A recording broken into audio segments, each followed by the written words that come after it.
Okay, Rob, you can start. All right. Our first question will be Mark Schwartz. Jimmy, a lot of people will look at the injuries that you guys had. They'll look at the fact that you're down 2-0 and you're up against LeBron and Anthony Davis, and they say this series is over. What don't those people know about you and this organization? That we're never giving up. We're going to fight, and we're going to ride with this thing till the wheels fall off. It's not over. You know, we're just down on 2. We got to do something special. We're capable of it. And I wouldn't want to be in the trenches with any other guys except for the ones that we have. What is it about your group and you that can overcome this kind of adversity and this kind of situation? I think we just believe. We believe in one another. We believe in what we put together, and we believe in what we do every day. But like I said at the beginning of this thing, we got to play damn near perfect in order to beat those guys over there. We've yet to do it, and if we don't do it soon, it's not going to be pretty. Rachel, here. Udonis Haslam gave you guys quite the speech in the third quarter. I would repeat what he said, but I would be fined by the FCC.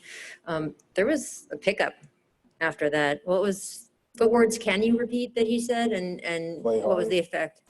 Play harder. Empty the tanks. That's what we're going to have to do whenever we're down 2 stars like Bam and Goran. Everybody got to lock in. We got to be, 3 places at once. It's so hard to do. But we got guys that have to do it. That's what it's going to take to beat this team. That's what he said, play harder. That's what it's going to take for us to win a championship, play harder. Do I feel it affecting me? Oh, yeah. I think that we got to do it from the jump, though. It shouldn't take him telling us to do that, But I like the way that we responded to it. But we got guys that when you tell them what it is, we normally respond. So maybe he should just start the game off cussing people out. Next question, Nick Friedel. Jimmy, speaking of communication, you said the other night that you didn't need to say anything because everybody knew what to do and knew what you hadn't done in game 1. As you go into game 3 now, do you feel like you have to go individually to guys and give them a little pick-me-up speech to keep everybody's spirits up, given all the adversity you're facing? I think everybody's spirits are already up. I think we know that we still have yet to rebound a basketball. When you're giving guys 2-3 shots at putting the ball in the basket, eventually one of them's going to go in. I like the looks that we're taking on offense. We generated enough points. Maybe we get back a little bit, foul a little bit less, but the main thing is rebounding. I don't think that we have to tell anybody that. Like I said earlier, maybe we just got to play a lot harder and know that that's how we're going to squeak out a win in the end. But there's really not too much to say to our guys. We understand what we have to do. Next question, Manny Navarro. Hey, Jimmy, your approach tonight offensively, obviously without Goran and Bam, you were setting up teammates, 13 assists. Can you just speak to what your mindset was? Tyler said they were trying to get the ball in your hands every time they could. Just make the right basketball play, knowing that I need my guys in order to win a game. I definitely do. They know that, and I will continue to play that way because that's how we're going to win. That's how we've played all year long. And just because, we're in the finals, it's not going to change. I'm comfortable with the guys taking the shots that they take, creating the offense that they create. And we're gonna always live with what we get on offense. Tim in the back right. Jimmy, 2 things. Were there things in the second half that you saw that you think can carry over, like things that were working that you think can carry over to Sunday? And then the second thing is, I'm sure you addressed it already, and I apologize, but we all know how much Bam and Goran want to be out there. How much does it hurt you knowing that they're hurting, that they can't help right now? Yeah. All in all, I just think what we took from the second half is how hard you really have to play. I think that's the main thing. We got all the shots we wanted.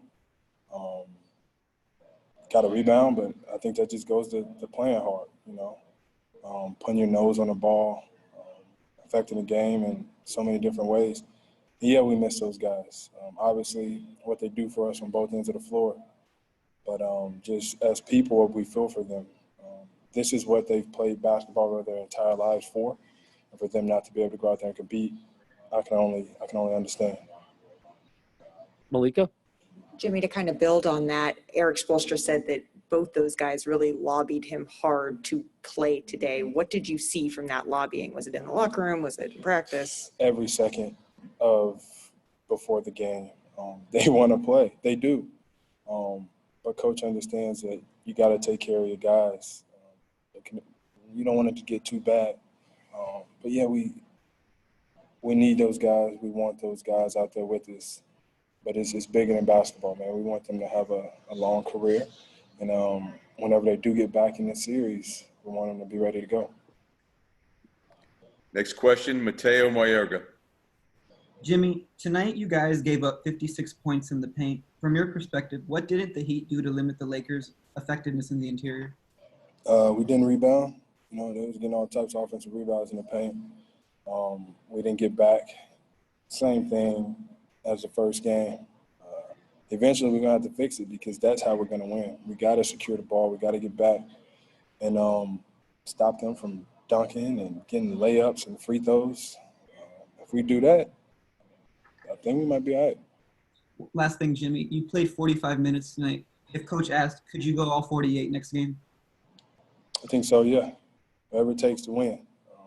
You guarantee me a win with me playing 48 minutes, I'll take it. Thank you. All right, and our last question is Jarrett Weiss. You guys ended up shooting better percentage-wise from the field, got to the line twice as much as they did. Do you feel like you're on the precipice of turning this around? Yep, I think so.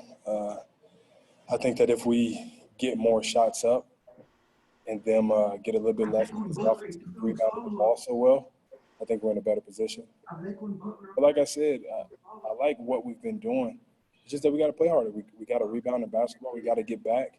We really got to lock in to what we're supposed to be doing. If we do that, we're going to turn this thing around. Thank you, Jimmy. Thank you.